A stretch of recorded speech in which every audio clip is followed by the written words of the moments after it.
Wizard's Top 3 Daily News in Manipuri.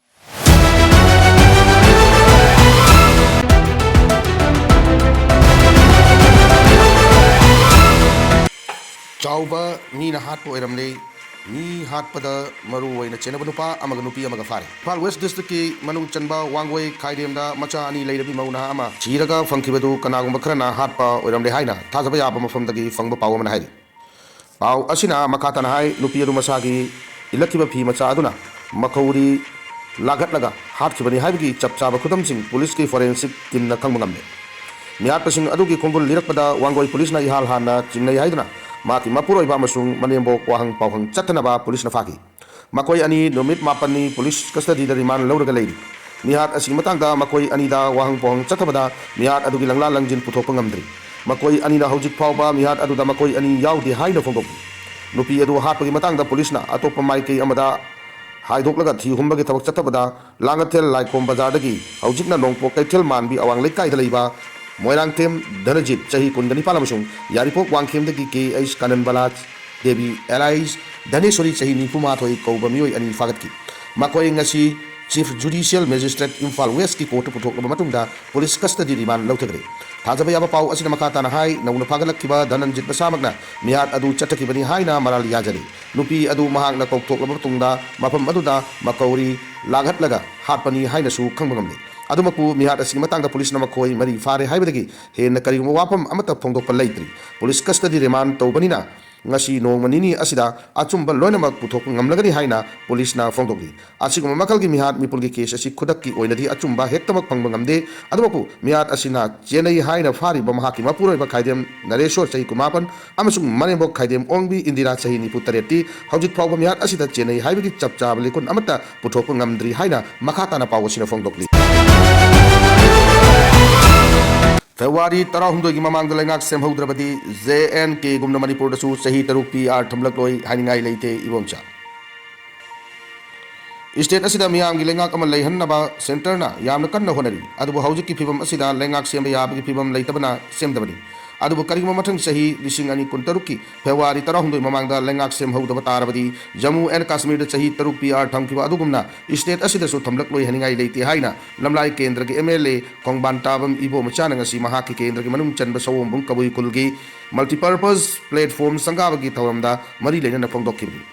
Magna Makatana, Haikibada, State Asida Chief Minister, and Biren Luchingba, Miang Lengak Lady Matamaduda, Chief Minister, and Biren Mapam Loko Kadabani Haina, Iran Kaya Hoki, Chief Minister, and Biren Shindo Kadabani Haina, Iran Hoki Bakaya Aduna, Haujik Amuk Assembly, Dissolved Toduna, no Namical Panto Haina, Demantauri, Hana Leramba Miang Lengak Adu. Hauki bacahi lising ani kulhum dogi me ahum dagi tolak ki bakang ki irang adugi waroi sin purak ngamlaroi kan badagi center na assembly suspend tawraga PR thamlak ki bani adubu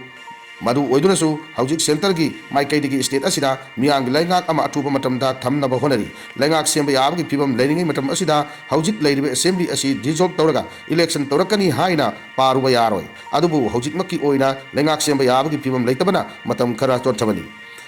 Tibamna Yadrabadi Supreme Court Chatlabasu Panchayat Election Amadi ADC Mikal Hojik Su Pangtok Tana Lairi Basini Chatna Kangong Matung Inna Election Hekta Pangtorak Basu Yai Masisu Kangbachangi Adubo Hojik Oiriba Film Asida BJP Natana Atopa Party Amatana Langak Semba Oitokloi Aduna Yaning the Laira Basu Ekoi Machel Puna Hona Minaraga Miangi Langak Ama Atuba da Sem Naba Hona Minaba Kwaidagi Apapa Kongtang Wigani State Asida Yum Tangana Labak Sing Lairiba State Asida Yum Tangnana Lady Balabak Sing the Gimito, Mian Sakaya Changlakuna, Unda Laita Silava Sigimatanga, MLA Simakatana Haikibada, India Langaki Maikadi State Asida, I am kind of selective illegal immigrants, must a Kangdoktuna, Maram Dahalan Kigabani. Haina, Mangjona Lautopale Krabani, Miam Su State Asida, NRC Natraga Masika Manaba, Mechanism Amap, Sizinaduna, illegal immigrants, must a Kangdok India government, Satagatoriba.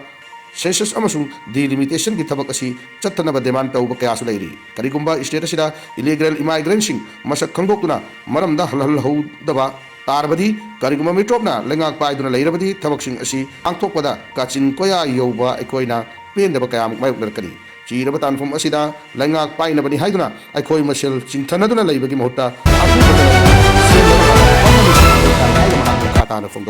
Amaramda social worker Sanjay Antem na Fangokibada Census Kuntarukta Manipuri Yaukibata State Sida chauna awaba amadi socio politics ta akaiba lakani haidi leibak asigi oina tangkak ani thokna pangthokadoriba census lising ani kuntaru kuntareta manipur yauki batarabadi state asigi tungi laibakta achauba awaba kaya pirakpada natana socio politics ta akiba phangna ahongba kaya lakani haina social worker sanjay ahanthemna phangdokre chathagadoriba census asigi mayokta social worker sanjay ahanthemna miyoi kaya ga loina mahaki wangu sabal da laiba yumda pangthokiba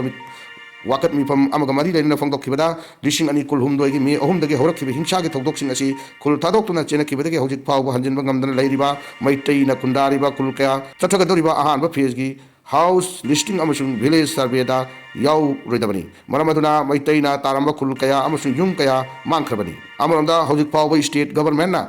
recognize tawdriba chingi kul lising amaga chanipan rom asin namduna recognize tawraba kul sing oiragani anglon kaina myanmar amasung bangladesh tagi ngangkai lansin duna changlakkiba illegal immigrant singbu infiltration lak kaya buna mikok thiba asida yauksin khiduna manipur amasung india gi lo na yaraba bona fide citizen ama haibadu namduna oikragani masi hai hai duna aikoina census ki mayokta laibadi nate adubu englishing ani amada pangthokiba census ta yamna maram chadaba chahi tara tara khudingi oina handop kam thokpa chang adudagi ka hen wangna yauram khiba kaya ama thokiba aduni haina makna makata na supang doki kuki lan nate achoba force amana makoi gi marumda leiraga manipur thugainaba maitai muthanaba chatarpa lani megen haujik thokli beirang asi aikoina kuki lani hairibasi asengbadi kuki lan nate achoba force amana makoi gi marumda leiraga manipur thugainaba madi maitai muthanaba chatarpa lani haina UNLF ki hanagi chairman RK megana chahi taret kuntak ningsing thorang gi manung channa chamaga humpumapan suba beauty kendra ki makok kumonga mari leinana te kendra ki mitam ama tripura gi Bhanu Tyagi मनुंग चनबा बेरिमुरादा माइकुम हांगदोक की थौरमदा मरी लेना फोंगदोक्रे UPF अमसुंग Tripura Manipuri student youth coordinating committee का कुसम नरगा पांगथोकिबा माइकुम हांगदोक की थौरमदा चीफ गेस्ट ओइकिबा RK मेगेना मखाताना हाइकिबदा लोइसिंदना लेरिबे इरांग असि तराइन इरांग नत्ते चही लिसिंग अनिगी पुवारी लैबा मणिपुरदा चाउना तेमसिंग नरक थौदोंग अमनी मरम मदुना तोंगान तोंगान लमदमदा लैरिबा मैतै सिंगना मैतैगी थौना पांगल अमसुंग मधुबु काउदना लैबा मथौ ताई मैतै सिंह खक्त नतना मणिपुर खुंदामिनरिबा कांगलुप पुर खुदिमक सौगितमिनदुना अपुनबगी पागन सगतप चंगी डेमोक्रेसी ने दि हायरगा डेमोक्रेसी दि नतबा सिस्टम असिना मैतैगी थौना लिंगजेन चनरोल अमदी मपांगल अदुबु थुगाइदुना सोंथहल्ली मणिपुर लैरिबा मैतै सिंह मपांगल सोंथरगा लाक्लिबा असि मतम कुइरे मैतैगी थौना लिंगजेन लिचत मटिंग सोंथरकपा असि मरमदी मल्टी पार्टी सिस्टम असिना इलेक्शन मतमदा सेंजा थुमजा थुमतखिबा मखोय मसेलगी मरक्ता टोखाई हनबा लमचत कामथरकपा कया असि नहारोल सिंह नुपी सिंहबु लान पुदुना चली डेमोक्रेसी निदि हाइबा डेमोक्रेसी दि नत्तबगी लचक असिना आइखोगी पुरुप सोंथरकपनि हाइना मागना मखाताना फोंदोकी